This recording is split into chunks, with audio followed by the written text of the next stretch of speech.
সবাই কেমন আছেন? আশা করি সবাই ভালো আছেন। এই হলো বিদেশের কাজ।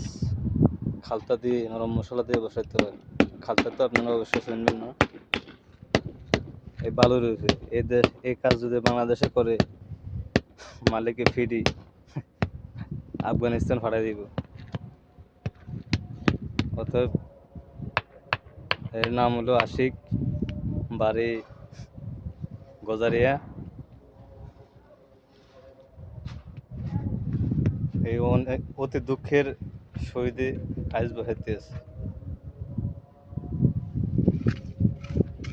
কারো কাজ যদি পছন্দ হয় আপনারা নক দিতে পারেন, নাম্বার আছে, নাম্বারে যোগাযোগ করবে। লাগে বিমান ভাড়া করে বাংলাদেশে যাই, টাইস লাগাই দিয়ে। ওকে, আল্লাহ হাফেজ।